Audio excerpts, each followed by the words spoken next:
let's start our topic.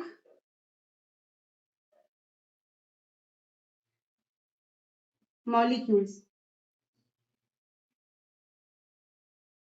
So before diving deep into the topic, let's understand कि conjugate molecule जो है वो बनते क्या क्यों है या फिर इसका पर्पस क्या है बॉडी में. सो मोस्टली ऐसे फंक्शंस है बॉडी में जिसको एक इंडिविजुअल प्रोटीन या एक इंडिविजुअल कार्बोहाइड्रेट का मॉलिक्यूल या लिपिड का मॉलिक्यूल जो है वो परफॉर्म आउट नहीं कर पाता.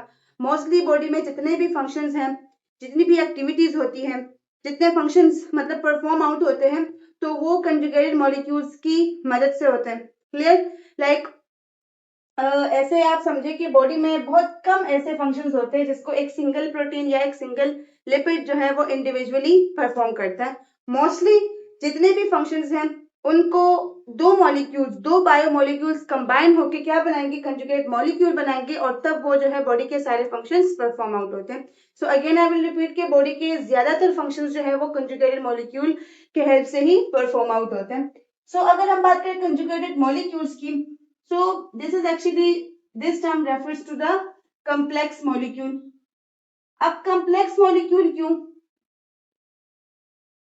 complex molecule इसलिए क्योंकि अगर हम एक सिंगल बायोमोलिक्यूल की बात करें तो एक सिंगल बायोमोलिक्यूल जो है उसका एक स्ट्रक्चर जो है वो सिंपल होगा, लेकिन जब दो बायोमोलिक्यूल्स कंबाइन होंगे डिफरेंट बॉन्ड्स के जरिए, लाइक वो हाइड्रोफोबिक इंटरेक्शंस के थ्रू भी एक दूसरे के साथ बाइंड हो सकते हैं, वो कोवलेंट या आयोनिक बॉन्डिंग वगैरह डिफरेंट इंटरेक्शंस के हेल्प से जो है कंजुगेट बायोमोलिक्यूल्स एक दूसरे के साथ कंबाइन होते हैं और वो बनाते हैं कम्प्लेक्स मॉलिक्यूल. क्लियर?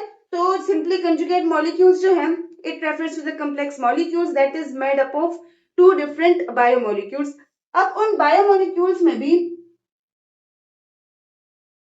अगर हम लोग कंजुगेटेड मॉलिक्यूल्स की बात करें, वो बनते हैं बायोमोलिक्यूल. तो उन बायोमोलिक्यूल में एक तो प्रोटीन होगा, मोस्टली जो है प्रोटीन होता है एक पार्ट, और दूसरा पार्ट जो है वो नॉन प्रोटीन पार्ट होता है. राइट? वो नॉन प्रोटीन पार्ट होता है. Now what does it mean? Protein conjugated molecules में एक पार्ट हमेशा प्रोटीन होता है. जिस तरह इवन हम ये भी कहते हैं ना कि हमारी बॉडी में डीएनए में इंफॉर्मेशन स्टोर होती है जो कि एक जनरेशन से दूसरे जनरेशन में ट्रांसफर होती है. बचपन से हमें ये बात जो है समझाई जाती है, बट हमें एग्जैक्ट नहीं पता होता कि ये इंफॉर्मेशन होती क्या है, किस लिए होती है. तो वो इंफॉर्मेशन बेसिकली प्रोटीन सिंथेसिस के लिए होती है. अब प्रोटीन सिंथेसिस के लिए ही क्यों, मतलब लिपिड्स के लिए क्यों नहीं, कार्बोहाइड्रेट्स के लिए क्यों नहीं, न्यूक्लिक एसिड्स के लिए क्यों नहीं? सो जस्ट बिकॉज कि अगर हम अपने बॉडी में देखें तो हमारी बॉडी में बहुत ऐसे सारे structure and functional you know stabilities हैं जो कि प्रोटीन प्रोवाइड कर रहे हैं. डिफरेंट ऐसे फंक्शंस हैं, डिफरेंट ऐसे स्ट्रक्चर्स हैं जो कि प्रोटीन बना रहे हैं. लाइक अगर हम बात करें ऑक्सीजन को कैरी करने वाले हीमोग्लोबिन की, राइट? इसी तरह से एंटीबॉडीज की अगर मैं यहाँ पे लिख भी दूं, खैर लिखने की जरूरत नहीं है, आप लोग इसको जनरली देखें कि एंटीबॉडीज जो इम्यूनिटी प्रोवाइड करती है, पैथोजेंस को इन्वाइट करती है, तो वो जो एंटीबॉडीज हैं या जो ऑक्सीजन कैरियर के लिए ऑक्सीजन कैरियर्स हैं, ऑक्सीजन को कैरी करने के लिए हीमोग्लोबिन या मायोग्लोबिन प्रेजेंट है बॉडी में, या रिएक्शन को स्पीड अप करने के लिए एंजाइम्स प्रेजेंट है, केमिकल मैसेंजर्स के तौर पर काम करने के लिए हार्मोन्स प्रेजेंट है, मोस्टली जो पिट्यूटरी ग्लैंड के हार्मोन है, हाइपोथैलेमस के हार्मोन्स है, so they are what they are protein in nature, right? इस तरह से एंजाइम्स सारे क्या है, प्रोटीन इन नेचर है, एक्सेप्ट वन. एक्सेप्शंस जो है वो आएंगी, लेकिन वो साथ साथ हम लोग पे कवर करते जाएंगे इसके रिस्पेक्टिव चैप्टर में. राइट? तो ये जितने भी ट्रांसपोर्टर्स हैं, जितने भी कैरियर्स हैं, तो वो क्या है, प्रोटीन है. तो प्रोटीन हमारी बॉडी के लिए बहुत एक इंपॉर्टेंट बायोमोलिक्यूल है. राइट? इसी वजह से डीएनए में जो इन्फॉर्मेशन भी स्टोर होती है तो वो भी बेसिकली इसी प्रोटीन के लिए स्टोर होती है. सो इसी तरह से कंजुगेटेड मॉलिक्यूल्स में भी एक पार्ट जो है वो प्रोटीन पार्ट होगा, दूसरा नॉन प्रोटीन पार्ट होगा. अगर हम प्रोटीन की बात करें तो इसको हम कहेंगे apoprotein. But if we talk about non protein, तो नॉन प्रोटीन को हम लोग फिर प्रोस्थेटिक ग्रुप कहते हैं. इसको हम लोग प्रोस्थेटिक ग्रुप कहते हैं. प्रोस्थेटिक ग्रुप का कॉन्सेप्ट आगे उसमें भी आ रहा है, एंजाइम वाले चैप्टर में भी आ रहा है, फिर हम डिटेल में डिस्कस करेंगे. तो एपोप्रोटीन्स में प्रोटीन्स हैं, तो मींस यहाँ पे क्या हो सकता है, अमाइनो एसिड्स. यहाँ पे अमाइनो एसिड्स हो सकते हैं. क्लियर? ग्लाइसिन हो गया, ट्रिप्टोफेन हो गया, प्रोलीन हो गया, मेथियोनिन हो गया, डिफरेंट अमाइनो एसिड्स हैं. बट अगर हम बात करें प्रोस्थेटिक ग्रुप की, तो प्रोस्थेटिक ग्रुप में कार्बोहाइड्रेट का मॉलिक्यूल भी हो सकता है, ठीक है, कार्ब्स भी हो सकते हैं, जो कि आगे बनाएंगे, आगे क्या बनाएंगे, ग्लाइकोप्रोटीन्स, ग्लाइकोप्रोटीन्स बनाएंगे। अगर हम बात करें किसी मेटल आयन की, तो आगे जाके बनाएंगे मेटालोप्रोटीन्स, मेटालोप्रोटीन्स। अगर हम लोग बात करें लिपिड्स की, लिपिड्स की अगर बात करें तो आगे जाके बनाएंगे लिपोप्रोटीन्स, राइट। और इसी तरह से if the non protein part is nucleic acid, then it will form nucleoprotein, nucleoprotein, clear. और इसी तरह से अदर देन प्रोटीन भी हो सकता है रेयर केसेस में, जैसे कि अगर हम बात करें लिपिड्स प्लस कार्ब्स, तो ये बनाते हैं ग्लाइको लिपिड्स बनाते हैं ये, राइट। तो ये डिफरेंट कंजुगेटेड मॉलिक्यूल्स जो है वो बॉडी में बनती है, और ये कंजुगेटेड मॉलिक्यूल्स आगे जाके बहुत इंपॉर्टेंट फंक्शंस परफॉर्म करते हैं, राइट। आज का जो हमारा फोकस है चैप्टर उसमें लेक्चर में, सो वो होगा glycoprotein, lipoprotein, nucleoprotein and glycolipids, right. Metalloprotein is not a part of your syllabus, so we will leave it, और बाकी ये जो 4 है इस पे हमारा मेन फोकस होगा। तो ये जो 4 ग्लाइकोप्रोटीन, ग्लाइकोलिपिड्स है, न्यूक्लियोप्रोटीन एंड ग्लाइकोलिपिड्स, लिपोप्रोटीन, तो ये 4 जो है बॉडी में बहुत इंपॉर्टेंट फंक्शंस परफॉर्म करते हैं। जैसे कि अगर हम बात करें तो ये ट्रांसपोर्टेशन में हेल्प करते हैं,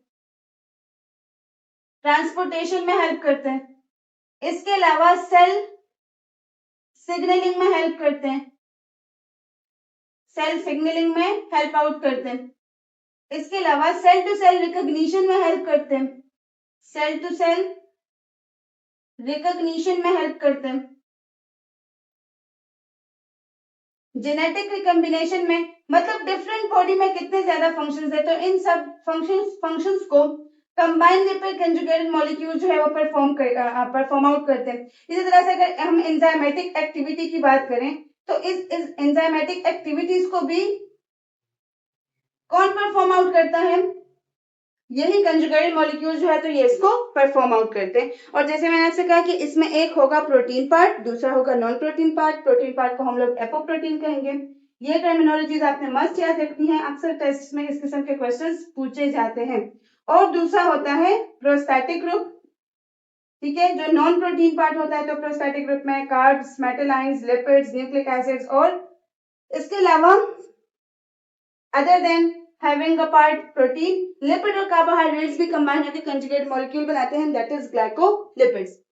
ये आपको क्लियर हुआ कंजुगेट मॉलिक्यूल का समझ का जो कॉन्सेप्ट था वो आपको समझ आ गया कि कॉम्प्लेक्स मॉलिक्यूल्स होते हैं, ठीक है, दो बायोमॉलिक्यूल से बने होते हैं, 2 और मोर देन 2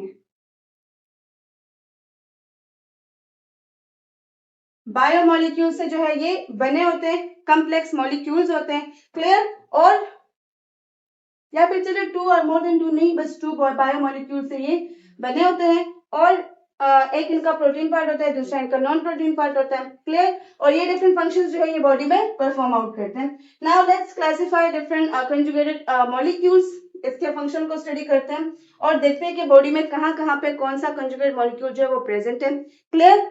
डिफरेंट लोकेशंस को स्टडी करते हैं। सो इसको मैं कर रही हूँ इरेज, और स्टार्ट करते हैं अपने फर्स्ट कंजुगेट मॉलिक्यूल से, और देखते हैं कि बॉडी में कहाँ कहाँ पे प्रेजेंट है, क्या क्या फंक्शन परफॉर्म करते हैं। तो सबसे पहले जो हमारा कंजुगेट मॉलिक्यूल है दैट इज लिपोप्रोटीन।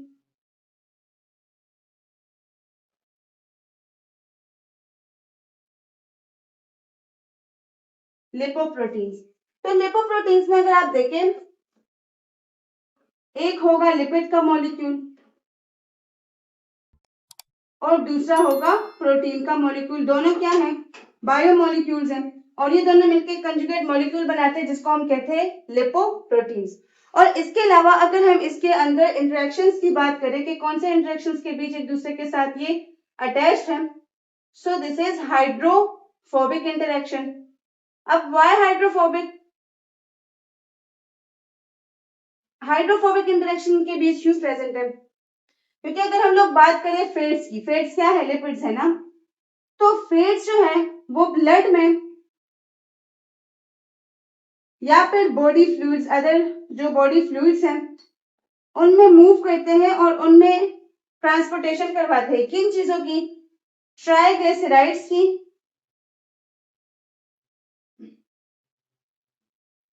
ट्राइग्लिसराइड्स की और कोलेस्ट्रॉल की। तो ये क्या करते हैं? फैट्स इनकी ट्रांसपोर्टेशन करवाते हैं, राइट, इनकी ट्रांसपोर्टेशन करवाते हैं। तो अब हम सबको पता है कि फैट्स जो है वो क्या है, वाटर में या बॉडी के जितने भी बॉडी फ्लूइड्स हैं उनमें इनसॉल्युबल है, इनमें क्या है? इनसॉल्युबल है फैट्स। तो इसीलिए अब इनको चाहिए होता है प्रोटीन कि वो क्या करे, इस ट्रांसपोर्टेशन में इसको फैसिलिटेट करे, राइट। तो ये प्रोटीन के साथ हाइड्रोफोबिक इंटरेक्शंस बना देते हैं। हाइड्रोफोबिक मीन जो वाटर रिपेलिंग होती है, और इसी तरह से फिर ये आसानी से ब्लड में ट्राइग्लिसराइड्स और कोलेस्ट्रॉल को ट्रांसफर करते रहते हैं, उनकी ट्रांसफर नहीं, ट्रांसपोर्ट करते रहते हैं, उनकी ट्रांसपोर्टेशन करते हैं, राइट। तो इसी तरह से अगर हम इसके लोकेशन की बात करें कि लोकेशन इसमें मतलब बॉडी में कहाँ पे ये मोस्टली प्रेजेंट होते हैं, तो ये प्रेजेंट होते हैं मेनली सेल मेम्ब्रेन में, मेनली ये सेल मेम्ब्रेन में प्रेजेंट होते हैं, राइट। अब सेल मेम्ब्रेन में भी कहां पे, जो सेल मेम्ब्रेन का बैकबोन है, सेल मेम्ब्रेन का जो बैकबोन है वो किस चीज से बना है? वही बेसिकली बना है लिपोप्रोटीन से, लिपोप्रोटीन से। कैसे? अगर मैं आप लोग को एक सिंपल इसका स्ट्रक्चर ड्रॉ करूं, इसके लेक्चर में हम लोगों ने इसको काफी डिटेल में डिस्कस किया है। ये क्या है? ये एक फॉस्फोलिपिड के मॉलिक्यूल्स हैं, और इसी तरह से ये क्या करते हैं, पूरे सेल मेम्ब्रेन का स्ट्रक्चर बनाते हैं, मतलब आउटर मोस्ट कवरिंग है ना सेल का, तो ये पूरा कौन बनाते हैं? यही फॉस्फोलिपिड्स बनाते हैं। अब ये फॉस्फोलिपिड्स जो है इसके ऊपर प्रेजेंट होती है कुछ प्रोटीन्स डिफरेंट, राइट। यहाँ पे आप लोग को मैं अल्ट्रा स्ट्रक्चर पूरा नहीं दिखा सकती, बट इसे इतना आप लोग समझ सकते हैं कि इन जो फॉस्फोलिपिड्स है, मतलब फॉस्फो क्या है? लिपिड्स है ना, तो इन लिपिड्स के साथ यहाँ ऊपर प्रेजेंट होती है प्रोटीन्स, और ये दोनों मिलकर बनाती है लिपोप्रोटीन, राइट, जो कि सेल मेम्ब्रेन के स्ट्रक्चरल इंटीग्रिटी में बहुत इंपॉर्टेंट रोल प्ले करते हैं। कौन? लिपोप्रोटीन। उनको जो सेल मेम्ब्रेन है उस सेल मेम्ब्रेन को स्ट्रक्चर प्रोवाइड करते हैं, स्ट्रक्चरल स्टेबिलिटी प्रोवाइड करते हैं, राइट। तो बॉडी में ट्राइग्लिसराइड और कोलेस्ट्रॉल को ट्रांसपोर्ट करने के अलावा ये सेल मेम्ब्रेन में प्रेजेंट होते हैं, वहां पे क्या करते हैं? स्ट्रक्चरल स्टेबिलिटी जो है वो सेल मेम्ब्रेन को प्रोवाइड करते हैं। और इसी के साथ साथ ये जो ट्राइग्लिसराइड्स है, ग्लिसरॉल है, इसकी एब्जॉर्प्शन में,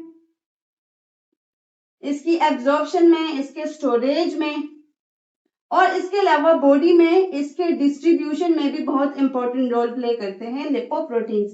किसकी? फैट्स की। फैट्स के स्टोरेज, उसके एब्जॉर्प्शन और उसके डिस्ट्रीब्यूशन इन बॉडी में बहुत ज्यादा इंपॉर्टेंट रोल प्ले करते हैं। और सेल मेम्ब्रेन के अलावा अगर हम देखें तो ये प्रेजेंट होते हैं क्लोरोप्लास्ट में, जो प्लांट के इंपॉर्टेंट ऑर्गेनल्स हैं उनके फोटोसिंथेसिस में हेल्प करते हैं, वहां पे ये प्रेजेंट होते हैं। ब्लड में ऑब्वियसली प्रेजेंट होंगे, सेल के न्यूक्लियस में प्रेजेंट होते हैं। इसके अलावा अगर हम लोग देखें तो ये जो एग यॉक होता है, एग यॉक में भी ये प्रेजेंट होते हैं।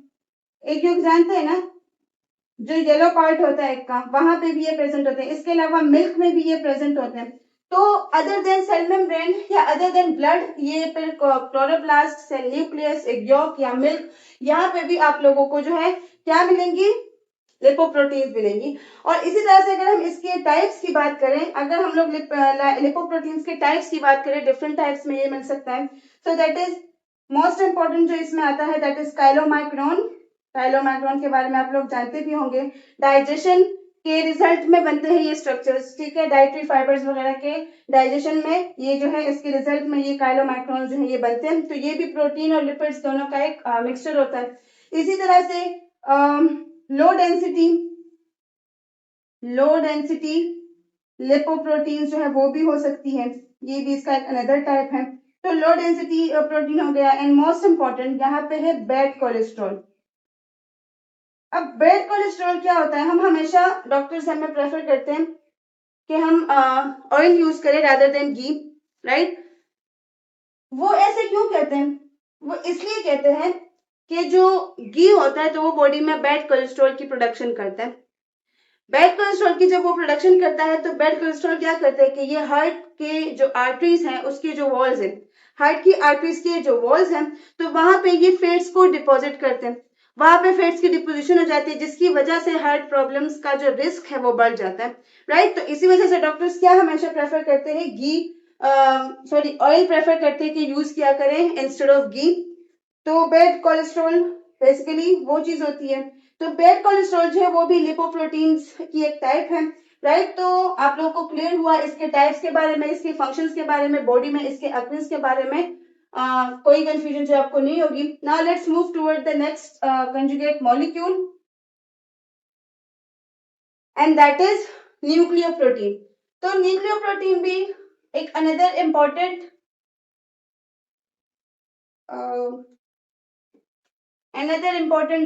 कंजुगेट मॉलिक्यूल है, न्यूक्लियोप्रोटीन। तो अब अगर हम न्यूक्लियोप्रोटीन की बात करें, ये वाला क्या था, लिपोप्रोटीन, मैं इसको हाईलाइट कर दूं ताकि आप लोग फिर कंफ्यूज ना हो। Now let's talk about nucleoprotein. तो न्यूक्लियोप्रोटीन्स जो है वो बनती है न्यूक्लिक एसिड्स जब बाइंड हो जाए किसके साथ, प्रोटीन्स के साथ। और इन न्यूक्लिक एसिड्स में भी मोस्टली क्या होता है, let me check out the video, yes open है, क्योंकि इससे पहले भी मैंने पूरा लेक्चर बनाया but when I see stop हो चुका था। तो इस डिस्टर्बेंस के लिए I am really sorry, apology को एक्सेप्ट करें। अच्छा, तो न्यूक्लियोप्रोटीन्स जो है वो बनती है न्यूक्लिक एसिड और प्रोटीन से, राइट। न्यूक्लिक एसिड्स में भी mostly chromosomal DNA, chromosomal DNA मतलब आरएनए भी हो सकता है, लेकिन मोस्टली क्रोमोसोमल डीएनए होता है। अब देखिए, अगर आप लोग को याद हो तो सेल डिवीजन के दौरान एक स्ट्रक्चर बनता था जिसको हम लोग कहते हैं क्रोमैटिन, क्रोमैटिन फाइबर जिसको बोलते हैं। तो चलिए उस क्रोमैटिन फाइबर को बनाते हैं, तब आपको न्यूक्लियोप्रोटीन और भी क्लियर हो जाएगा। वहां पे प्रेजेंट होता है एक हिस्टोन प्रोटीन का ऑक्टामेयर, हिस्टोन प्रोटीन का एक ऑक्टामेयर वहां पे प्रेजेंट होता है। कैसे, अगर हम बात करें तो वहां पे 4 प्रोटीन्स जो है वो प्रेजेंट होती है इस तरह फ्रंट में, और उसी के बैक पे इस तरह 4 प्रोटीन जो है वो और प्रेजेंट होती है। तो इसी तरह 8 प्रोटीन्स का एक ऑक्टामेयर बनता है। अब इसी 8 प्रोटीन्स को एक डीएनए ने इस तरह रेप किया होता है, पूरी तरह से इसको एक कोई डीएनए का स्ट्रक्चर होता है जिसने इसको पूरी तरह से कॉम्पैक्ट स्ट्रक्चर दिया होता है। अगेन यहाँ पे एक दूसरा हम बना दें,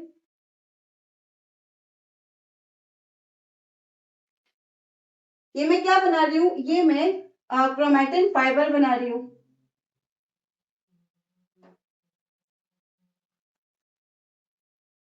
और इसको एक ट्विस्टेड डीएनए ने क्या किया होता है, कवर किया होता है इस तरह। अब इसमें अगर हम देखें, अगर हम इस सिंगल, अच्छा सबसे पहले अगर इस ट्विस्टेड स्ट्रक्चर की बात करें तो ये क्या है, ये डीएनए है, राइट। और अगर इस ऑक्टामेयर की बात करें तो ये ऑक्टामेयर क्या है, हिस्टोन प्रोटीन्स का एक स्ट्रक्चर है। और अगर इस पूरे की बात करें तो इसको बोलते हैं न्यूक्लियोसोम, न्यूक्लियोसोम, राइट। और इस पूरे की अगर बात करें, न्यूक्लियोसोम से एक फाइबर पूरा बनता है, तो इस पूरे फाइबर को बोलते हैं क्रोमैटिन, क्रोमैटिन फाइबर। और ये क्रोमैटिन फाइबर कब बनता है, सेल डिवीजन के दौरान बनता है, राइट। तो अब यहाँ पे अगर आप लोग देखें, ये आपका हुआ क्रोमोसोमल डीएनए और ये हुए हिस्टोन प्रोटीन। तो अब ये दोनों जो स्ट्रक्चर बना रहे chromatin fibre, this chromatin fibre ये आगे जाके क्या बनाता है, क्रोमोसोम बनाता है। तो ये जो क्रोमैटिन फाइबर है या जो क्रोमोसोम है, this is the representative example of nucleoprotein. एक न्यूक्लिक एसिड होता है, दूसरा इसके साथ अटैच प्रोटीन होता है। सो होपफुली आप लोग को अच्छे से क्लियर हो चुका होगा। अब अगर बात करें इसके फंक्शंस की, तो हेल्प करता है प्रोटेक्शन में, सपोर्ट में हेल्प करता है, इसके अलावा फ्रेमवर्क प्रोवाइड करता है ये किसको, क्रोमोसोम को। तो सिंपली अगर हम देखें ये क्या करता है, ये क्रोमोसोम की इंटीग्रिटी में हेल्प करते हैं। जो न्यूक्लियोप्रोटीन्स होते हैं ये क्रोमोसोम्स की इंटीग्रिटी में हेल्प करते हैं। और इसके अलावा ये राइबोसोम में भी प्रेजेंट होते हैं, मतलब ये कि सेल न्यूक्लियस में ये प्रेजेंट है। तो इसके अलावा ये राइबोसोम्स में भी प्रेजेंट होते हैं। राइबोसोम में अगर हम देखें तो एक होता है राइबोसोमल आरएनए और इसके साथ प्रेजेंट होते हैं प्रोटीन्स। तो अगर हम बात करें राइबोसोम की, तो ribosome is also an example of nucleoprotein. Ribosome में भी क्या प्रेजेंट होता है, न्यूक्लियोप्रोटीन जो है वो प्रेजेंट होता है, राइट। इसी तरह और आपको पता चला कि किस तरह ये स्ट्रक्चर जो है वो बनता है। इन फंक्शंस के अलावा क्रोमोसोम को इंटीग्रिटी देने के अलावा अगर बात डीएनए की आ रही है, अच्छा हाँ, तो ये जीन एक्सप्रेशन में भी हेल्प करेंगे, जीन एक्सप्रेशन में भी हेल्प करेंगे, जीन रेगुलेशन में भी हेल्प करेंगे, राइट। सेल डिवीजन में भी ये हेल्प करेंगे। मतलब बहुत इंपॉर्टेंट फंक्शन ये बॉडी में परफॉर्म कर रहे होते हैं। डीएनए के पैकेजिंग में ये हेल्प करते हैं।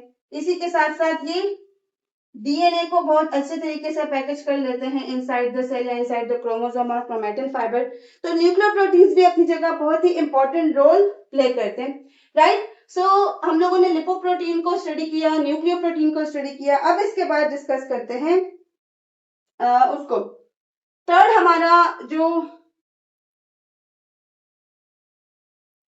कंजुगेटेड मॉलिक्यूल है उसको डिस्कस करते हैं। इसके बाद लिपोप्रोटीन और न्यूक्लियोप्रोटीन को हम लोगों ने डिस्कस कर दिया डिटेल में। अगर कोई कंफ्यूजन आपको है so let me know in the comment section. तो आप लोग इसमें से इंपॉर्टेंट पॉइंट नोट कर ले, मैं तब तक मार्कर में थोड़ा सा इंक डाल दूं एंड देन हम स्टार्ट करेंगे ग्लाइकोप्रोटीन्स।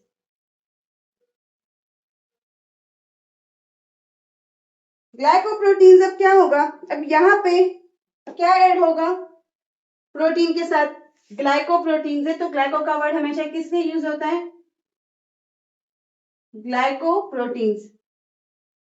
अब यहाँ पे एक पार्ट इसका जो प्रोस्थेटिक ग्रुप है वो क्या होगा, कार्ब्स का एक मॉलिक्यूल होगा, ठीक है, और दूसरा प्रोटीन होगा, ठीक है, दूसरा जो है वो प्रोटीन होगा। तो ये दोनों मिलकर बनाते हैं ग्लाइकोप्रोटीन। अब अगर हम लोग कार्ब्स में देखें तो कार्ब्स में या कार्बोहाइड्रेट्स में मेनोज हो सकता है, फ्यूकोज हो सकता है, ये डिफरेंट कार्बोहाइड्रेट के यूनिट्स हैं। गैलेक्टोज हो सकता है, ग्लूकोज हो सकता है, गैलेक्टोज हो सकता है, फ्रुक्टोज हो सकता है, डिफरेंट इसके यूनिट्स जो है वो हो सकते हैं। और अगर हम लोग बात करें इन केस ऑफ प्रोटीन्स, तो प्रोटीन जो है वो हमारे पास अमाइनो एसिड्स हैं। फिर अमाइनो एसिड्स में फर्दर डिफरेंट कैटेगरीज है, जैसे मैंने इससे पहले भी कहा, ग्लाइसिन है, ट्रिप्टोफैन है, प्रोलीन, डिफरेंट अमाइनो एसिड्स हैं। तो ये दोनों मिलकर बनाते हैं ग्लाइकोप्रोटीन। अब अगर हम इसमें कार्बोहाइड्रेट के फंक्शन की बात करें तो कार्बोहाइड्रेट क्या करते हैं, कार्बोहाइड्रेट जो है वो एनर्जी प्रोवाइड करता है, कार्बोहाइड्रेट एनर्जी प्रोवाइड करता है, right. But if we talk about the proteins, तो प्रोटीन्स क्या करते हैं, प्रोटीन्स जो है वो structural and functional property show करते हैं, स्ट्रक्चरल एंड फंक्शनल प्रॉपर्टी जो है वो शो करते हैं, जो प्रोटीन्स है इसमें से। तो कार्बोहाइड्रेट्स और प्रोटीन्स जो है मिलके क्या बनाते हैं, ग्लाइकोप्रोटीन्स बनाते हैं, राइट। कार्बोहाइड्रेट जो वो एनर्जी प्रोवाइड करता है और प्रोटीन्स जो है तो वो क्या करते हैं, structural and functional property show करते हैं। अब अगर हम लोग देखें बॉडी में, तो बॉडी में डिफरेंट ऐसे स्ट्रक्चर्स हैं जो कि ग्लाइकोप्रोटीन्स से बनते हैं। जैसे कि सबसे मोस्ट इंपोर्टेंट अगर हम बात करें हार्मोन्स की, if you talk about hormones, तो इसमें different hormones we have, let's please check out the video. इसमें डिफरेंट हार्मोन्स है, जैसे कि we have TSH, thyroid stimulating hormone है, ल्यूटिनाइजिंग हार्मोन है, इसके अलावा FSH, फॉलिकल स्टिमुलेटिंग हार्मोन है। तो ये सारे हार्मोन्स क्या है, नेचर में ग्लाइकोप्रोटीन से बने। इसी तरह अगर एंटीबॉडीज में देखें तो एंटीबॉडीज में वी हैव इम्यूनोग्लोबुलिन। तो इम्यूनोग्लोबुलिन जो है वो भी क्या है नेचर में, वो भी नेचर में ग्लाइकोप्रोटीन है, राइट। इसी तरह अगर हम देखें तो ब्लड ग्रुप में जो एंटीजेंस प्रेजेंट होते हैं, जो ब्लड ग्रुप में ब्लड ग्रुप के डिटर्मिनेशन के लिए जो एंटीजेंस प्रेजेंट होते हैं, कभी अगर आप लोगों ने ब्लड ग्रुप अपना जो वो प्रैक्टिकल होता था हम करते थे क्लास में, अगर वो आपने किया हो तो तब आपको पता होगा एंटीजन का, एंटीजन जो है उसमें यूज होता है, ब्लड ग्रुप को आइडेंटिफाई करता है। तो वो जो एंटीजन होता है वहां पे भी ग्लाइको प्रोटीन जो है वो यूज होती है। एंड मोस्ट इंपॉर्टेंटली ये बैक्टीरिया के सेल वॉल में यूज होता है, बैक्टीरियल सेल वॉल में ये प्रेजेंट होता है, राइट। बैक्टीरियल सेल वॉल में भी ये प्रेजेंट होता है, डिफरेंट पैथोजेंस वगैरह के उसमें भी ये आपको दिखाई देगा। वीडियो के बीच में स्टॉप हो गया था, कुछ पॉइंट्स हम लेकिन यहाँ पे डिस्कस किए हैं। ग्लाइकोप्रोटीन की हम बात कर रहे थे कि ब्लड ग्रुप में जो एंटीजेंस होते हैं, तो अगर आप लोगों ने ब्लड ग्रुप का प्रैक्टिकल किया हो तो उसमें आपको इस चीज का पता होगा एंटीजेंस का। तो एंटीजेंस जो है वो भी ग्लाइकोप्रोटीन से बने होते हैं क्योंकि वो ब्लड ग्रुप की डिटर्मिनेशन में हेल्प करते हैं। इसके अलावा ग्लाइकोप्रोटीन जो है वो स्किन में, आईज में या कार्टिलेज इसमें भी आपको मिलेंगी, राइट। और इस तरह से कुछ पैथोजेंस वगैरह जो है बैक्टीरिया वगैरह, तो उनमें भी ग्लाइको जो प्रोटीन्स है वो प्रेजेंट होती है। नेक्स्ट जो लास्ट हमारा कंजुगेटेड मॉलिक्यूल है दैट इज ग्लाइकोलिपिड्स। तो ग्लाइकोलिपिड्स जो है ये भी एक इंपॉर्टेंट कंजुगेटेड मॉलिक्यूल है, बॉडी में इंपॉर्टेंट फंक्शंस परफॉर्म करता है। बनता किस चीज से है? कार्बोहाइड्रेट्स और लिपिड्स। मैंने आपसे कहा ना कि जहां पे ग्लाइको वर्ड आए दैट मींस कार्ब्स, तो ये कार्बोहाइड्रेट प्लस लिपिड से बना होता है। बट अगर यहाँ पे हम देखें तो लिपिड्स जो है वो मोस्टली फॉस्फोलिपिड्स होती है। फॉस्फोलिपिड्स जो है लिपिड्स की एक इंपॉर्टेंट कैटेगरी है, राइट। तो फॉस्फोलिपिड्स जो है वो यहाँ पे प्रेजेंट होती है। और फॉस्फोलिपिड्स में भी कौन सा वाला? स्फिंगोफॉस्फोलिपिड्स। इससे रिलेटेड एंडिकेट में बहुत क्वेश्चंस पूछे जाते हैं, राइट। जितना मैंने पास्ट पेपर्स को चेकआउट किया, तो ये आप लोगों ने याद रखना है कि ग्लाइकोलिपिड्स में जो लिपिड्स हैं वो कौन से हैं? फॉस्फोलिपिड्स। और फिर फॉस्फोलिपिड्स की भी दो कैटेगरीज हैं, एक फॉस्फेटिडिक कोलिन और दूसरा स्फिंगोफॉस्फोलिपिड है। तो यहाँ पे फैटी एसिड के साथ जो है क्या प्रेजेंट होता है? स्फिंगोसिन, स्फिंगोसिन बैकबोन प्रेजेंट होता है। ये क्या है? ये एक 18 कार्बन का कंपाउंड होता है स्फिंगोसिन। तो ये फॉस्फोलिपिड्स लिपिड्स के साथ प्रेजेंट होता है, स्फिंगोफॉस्फोलिपिड्स बनाता है। तो यहाँ पे जो ग्लाइकोलिपिड्स में लिपिड्स है दे आर बेसिकली स्फिंगोफॉस्फोलिपिड्स। ये इंपॉर्टेंट पॉइंट आप लोगों ने याद रखना है। इसके अलावा हमने बात की थी ब्रेन की, तो हमें पता है कि ब्रेन क्या है? बॉडी का फैटीएस्ट ऑर्गन है, राइट। 60% जो ब्रेन है that is made up of fats या लिपिड्स, राइट। तो ब्रेन के व्हाइट मैटर में आपको जो ग्लाइकोलिपिड्स है वो मिलेंगी। और इसी के साथ साथ मतलब ये पूरी सीएनएस की बात हो रही है ना, सेंट्रल नर्वस सिस्टम की बात हो रही है। अगर हम नर्व सेल्स की बात करें, नर्व फाइबर्स की हम बात करें, तो ये एक नर्व फाइबर है जिसमें इफ यू रिमेंबर इसमें कुछ सेल्स प्रेजेंट होते हैं जिसको हम लोग श्वान सेल्स बोलते हैं। ये श्वान सेल्स क्या करते हैं? ये एक लेयर प्रोड्यूस करते हैं, इस तरह एक लेयर प्रोड्यूस करते हैं। उस लेयर को बोलते हैं माइलिन शीट, उस लेयर को बोलते हैं माइलिन शीट।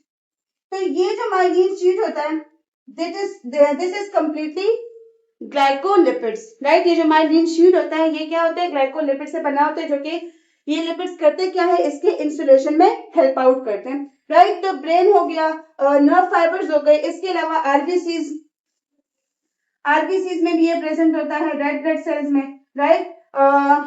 एपिथेलियल सेल्स में, एपिथेलियल सेल्स में भी ये प्रेजेंट होता है। और इस तरह अगर हम देखें तो ब्रेन, यहाँ पे नर्व टिश्यूज में भी प्रेजेंट होता है, नर्व टिश्यूज में भी ये प्रेजेंट होता है, जैसे हम लोगों ने व्हाइट मैटर, ब्रेन की और नर्व फाइबर्स की बात की। तो ये था इसका लोकेशन बॉडी में कि कहाँ कहाँ पे ये जो ग्लाइकोलिपिड्स है प्रेजेंट होते हैं। और बॉडी में फंक्शंस के अलावा, बॉडी में ये जो इतने इंपॉर्टेंट फंक्शंस ये परफॉर्म करते हैं, इसके अलावा भी या डिफरेंट लोकेशंस पे प्रेजेंट है। ये आउटसाइड द बॉडी भी इसके बहुत एप्लीकेशंस हैं, क्लियर। जैसे कि मैंने आपसे, अच्छा मैंने वो पॉइंट डिस्कस नहीं किया, ये प्रेजेंट होते हैं बैक्टीरिया के सेल वॉल में, बैक्टीरियल सेल वॉल में ये प्रेजेंट होते हैं। इफ यू रिमेंबर हम लोग बैक्टीरिया के सेल वॉल को क्या कहते हैं? साइटोलेस या फिर ग्लाइकोकैलिक्स, ठीक है। तो ये जो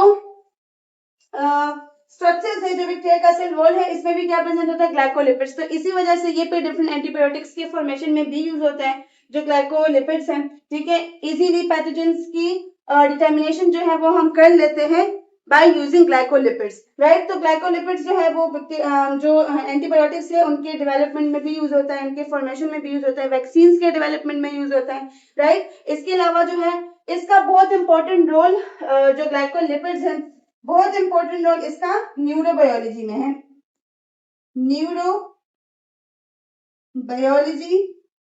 रिसर्च।